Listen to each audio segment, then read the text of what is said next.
So after anchoring for about a half an hour, we received word that we can proceed to the yacht club. So we're on our way right now. And that is Sans Per in front of us and Kandiba is behind us.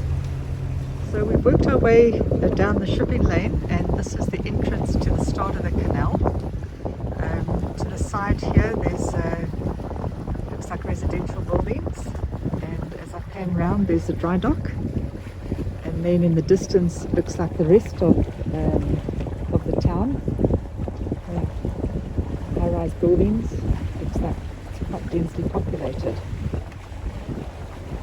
So as you can see, it's not very wide, but we follow this channel down for a while, and the yacht club is to turn off to the left, and there's people there to help us get onto the moorings, the bow and aft moorings. So, and we believe we have to stay on the yacht, we can't get off until we actually do our transit. We're not quite sure when that will be, and hopefully it's tomorrow, if not the day after. Here's a close-up view of the residential buildings that are along the side of the canal on the port side.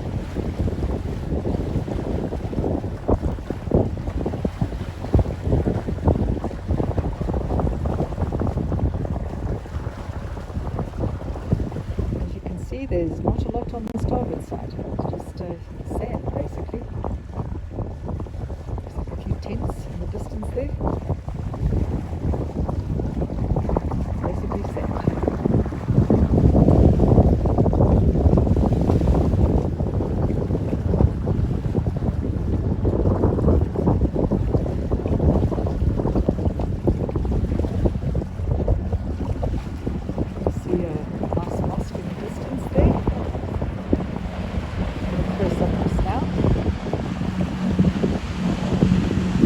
Very impressive mosque, I have to say. Very tall minarets that we haven't seen before, as tall as this anyway. Very nice architecture actually.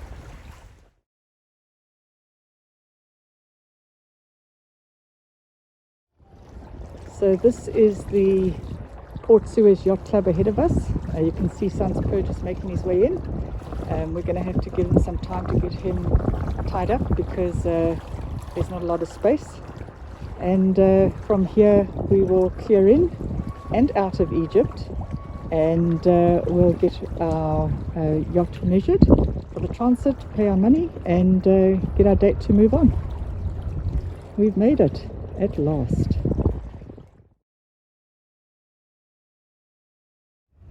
So we are now on our moorings, bow and stern, and here comes Kandiba. They're coming to the moorings behind us. And here's a close-up of the Port Suez Yacht Club. There is Sans Per on the dock. We chose not to go onto the dock. We wanted to be on the mooring for a whole host of reasons. And turn around. Around here.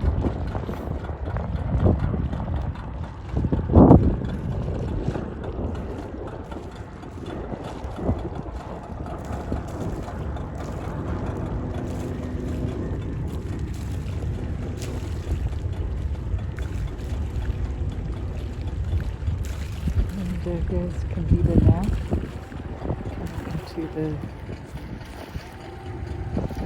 mooring next to us.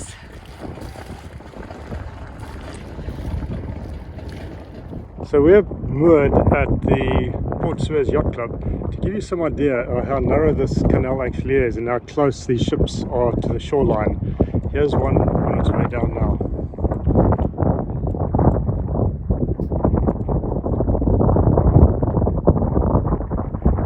This looks like a ship that carries cars, fairly pirate-proof as you can see.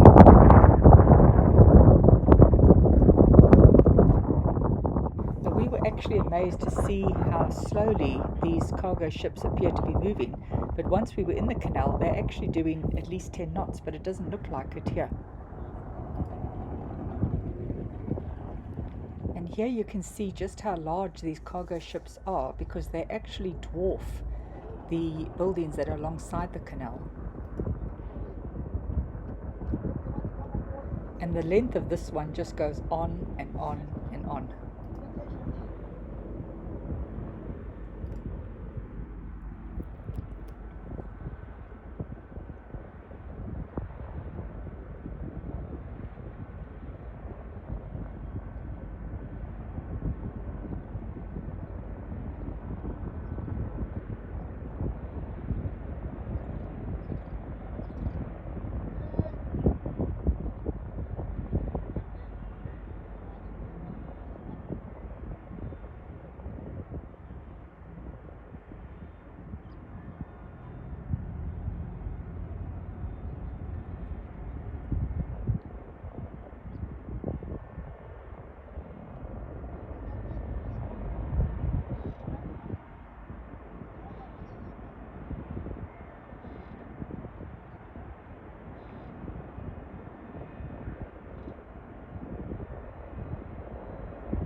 So it's early evening, just after sunset in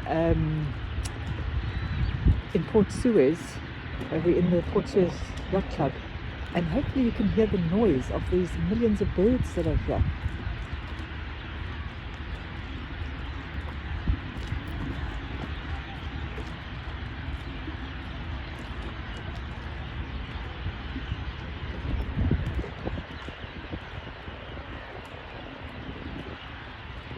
It's just crazy.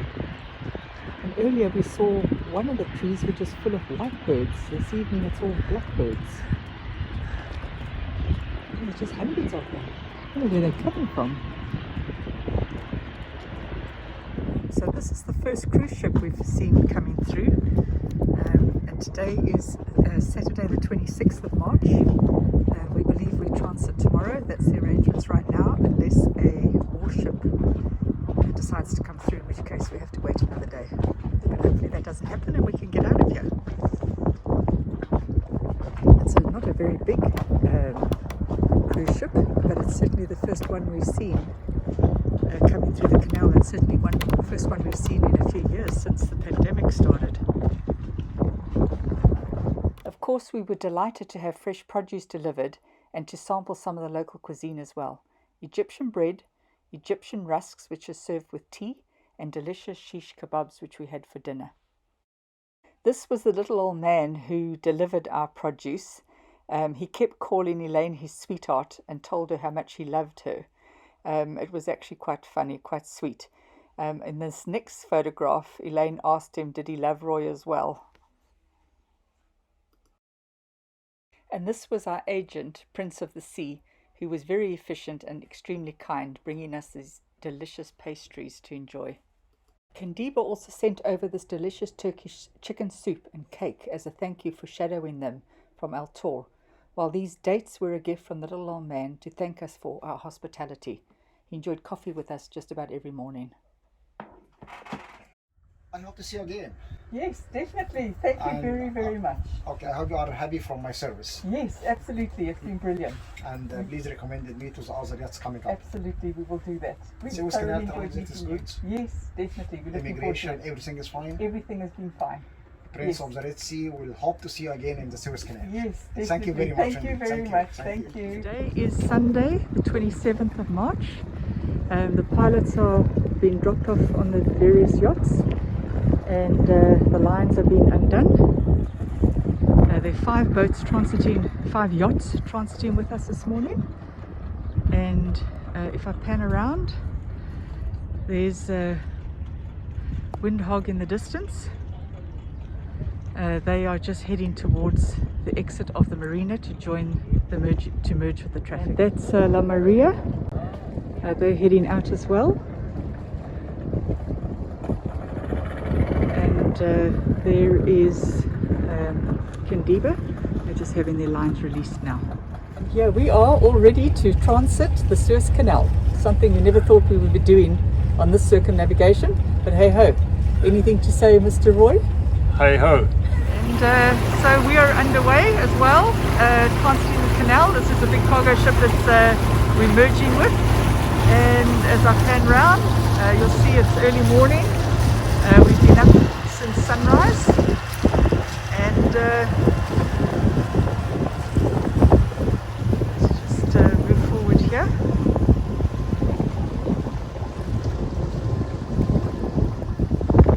Here are the other yachts ahead of us.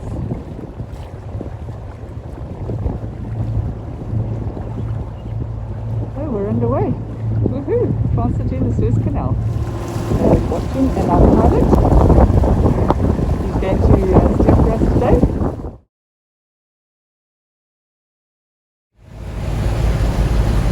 Look at this thing coming. And there we go, looking around.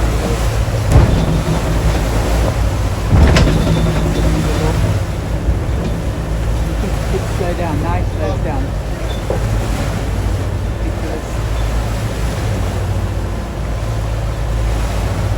Done off the yachts.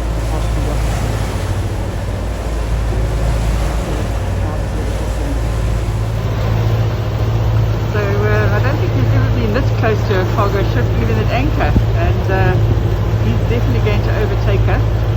We're just staying to the side of the channel, to the port side, which is past. Our pilot is steering. Which is probably a good thing, all things considered. They know the waters, and we're comfortable with them, so let's see how the day goes. So we're overtaking Windhog. Not exactly sure why they're going so slowly, but because we've got a cargo ship on our starboard side, we're overtaking them on the port side, which and the other yachts have gone way past him as well. They're in the distance overtaking some of the cargo ships on the port side. I'll zoom in. You can see, hold on. There they are. So, yeah, it puts us very close to the bank here, as you can see, but we're still in the channel, so I guess we're good to go. It is a little wider than I thought initially, and there is room. Here's the view behind us. We've just overtaken Windhog, and here comes obviously a Chinese ship, One Boy Bay is the name of it. See it, there. Here's a big buddy. After 2 hours in the canal, the convoy seems to be tightening up a little bit, possibly a bit of a traffic jam. One thing we have noticed is all the man-made obstacles on the side of the canal. So this becomes pretty tricky for these ships if they're coming up the canal for the first time. So this is the first bit of civilization we've seen along the canal. It's obviously a little town, very picturesque, some trees, and even though the desert's in the background, it still looks very nice. Zoom in a bit. Of course, everywhere else is just desert sand, or a few hills in the background, but other than that, nothing. But we are making good progress. Anything between 8 and 10 knots, so we're definitely going faster than we expected. So we should be arriving in Ismailia sometime around lunchtime, which will be nice. So we've eventually reached the first lake. There's all these tankers just anchored here, but we are going through. We stop in the second lake in a little town called Ismailia, where we'll tie up for the night and hopefully be able to be on our way tomorrow again. So right here in the middle of the canal, we find a fisherman, and the big cargo ships are going either side of him. He's enjoying his day. So there's loads more of these little fishing boats, literally between all these cargo ships. So we've seen about 2 or 3 that side, and if I pan round, here's another one here with a big cargo ship just about to ride over it. It's just like crazy. And then there's a few further up, there's another one. Anyway, they clearly want their fishing for the day.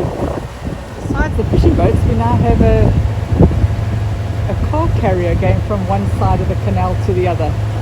It's crossing in front of us. It's a very busy channel, that's for sure.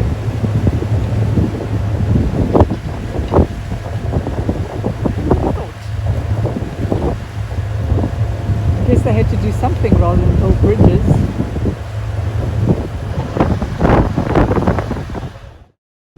So before we know it, here we are. This is Ismailia, just coming round, and we believe the yacht club is in the far corner, and I think we tie up to a dock, hopefully side 2, otherwise we'll be med-mooring. So this is Ismailia Yacht Club. This is Windhog behind us. They came in a little later this afternoon. Let you hear the noise. It's a call to prayer.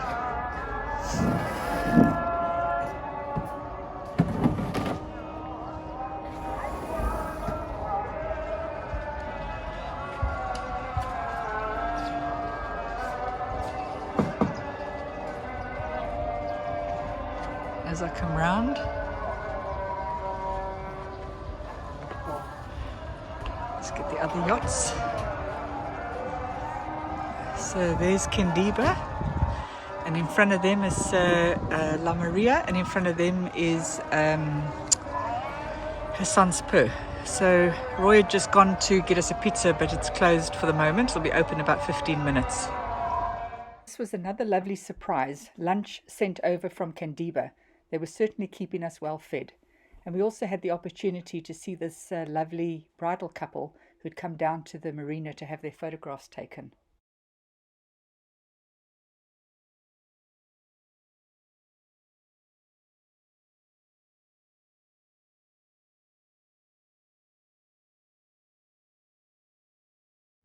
So here we are, very early morning on Monday the 28th of March. The pilots are all here, about a half an hour earlier than what we were told. Roy just happened to be up, spotted him, so we've got everything ready. Engines are running, spin lines are ready, and we'll be on our way shortly. And everybody else, I think, is still fast asleep, but we'll be on our way anyway. So it is 5:30 in the morning, and as you can see, we have set off a little earlier than we expected, but we're underway. That's good. Gives us an earlier start for our passage to Turkey. That's where we're hoping to end up, but we'll see with the winds. And then the other 2 yachts that have joined us today is Sanspur and Candiba. The other 2 yachts have stayed behind, Windhog and La Maria. We have no idea when they're leaving, but they're not leaving today. And looking ahead, we have a very pretty sunrise, completely flat here in the lake. So hopefully we have a good start to our passage. So here's some more fishing boats. This guy is paddling as fast as his arms will take him, and he's just bouncing around all over the show. Crazy. Very busy channel here this morning. Tugboats, cargo ships, yachts, fishing boats. So I was obviously wrong about bridges over the canal. So here's one. It's the first one we've seen. Pretty impressive, I must say.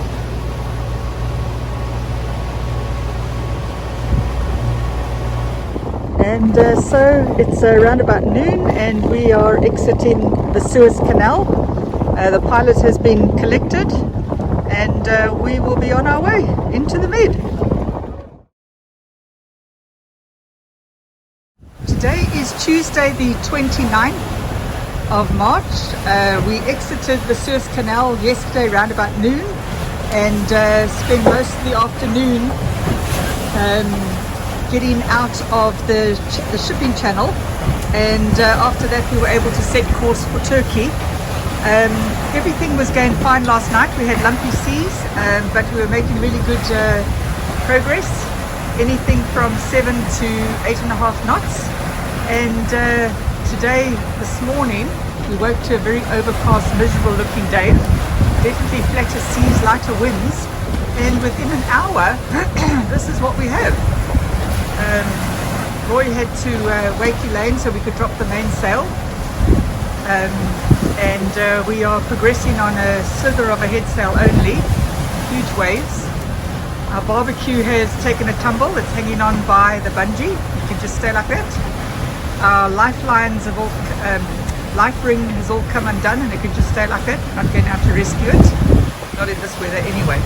So here we are. And the worst part of all is that the forecast, all the models, not one of them show more than 10 knots of wind and black seas less than half a meter.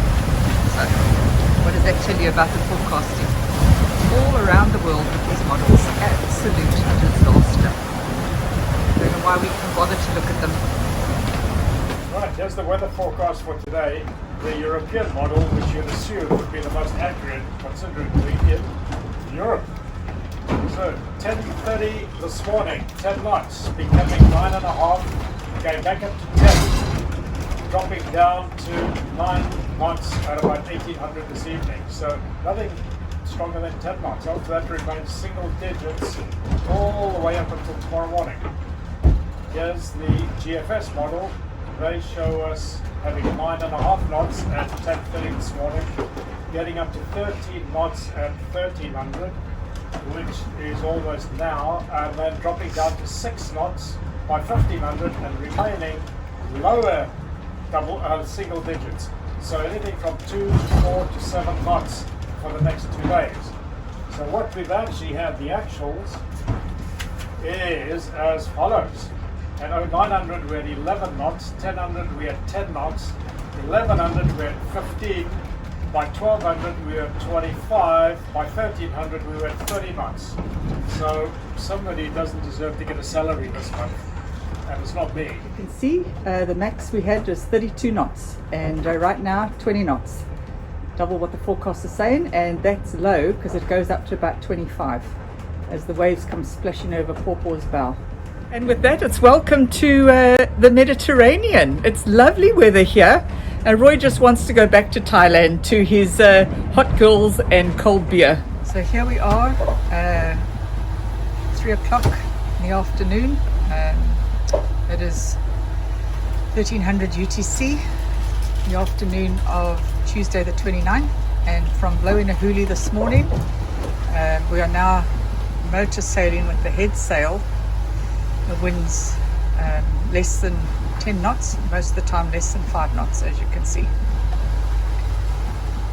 Today is Wednesday the 30th of March, and we are approaching Turkey. We're about 25 nautical miles out from Finiki, which is where we plan to berth Pawpaw in the marina there. We saw Land Ahoy at around 30 nautical miles out. You can vaguely see in the distance.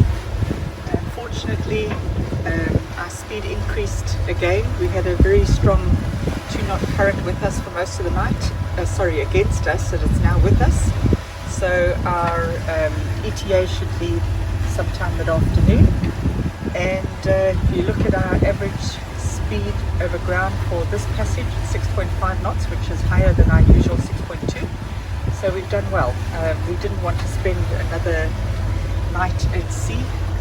We'd had enough. We both struggled through our watches last night, and clearly the fatigue has been cumulative and has caught up with the both of us. So we are really looking forward to a nice rest and the end of this passage, and there won't be another passage for quite some time. It's just after lunch, and we are approaching Finiki. The marina is ahead of us, about a half an hour before we reach it, but as you can see, it's very mountainous, and that is snow on top of the mountains. And there is Roy just getting all the fenders ready. We believe we're going on to the customs dock, but we don't have confirmation on that. And then after that we have to make our payments, and then we'll get into a berth. So yeah, we're here. Looks very interesting. So here we are approaching the entrance, and the jetty boat's supposed to meet us. I think that is him in the middle of the water there. So we're here. Although we didn't have a reservation here at Saturfaniki Marina, it was the most eastern marina in Turkey that we could reach with the winds. Fortunately, they were able to accommodate us, and it's where Pawpaw will remain for the next year while we visit our loved ones in various parts of the world. This has been our single motivator for this passage, as exhausting as it's been. We've sailed 5,600 nautical miles in just under 2.5 months, departing Phuket on the 15th of January, where at least 30 of these days was spent at anchor when we stopped for rest, diesel, weather. Never in our wildest dreams did we ever think we would do this passage, and never in the time frame that we did it in. It's now time for a well-deserved rest, get Pawpaw cleaned, get much-needed haircuts, detox our bodies from all the Armageddon meals, get some exercise, and finalize arrangements to see our loved ones.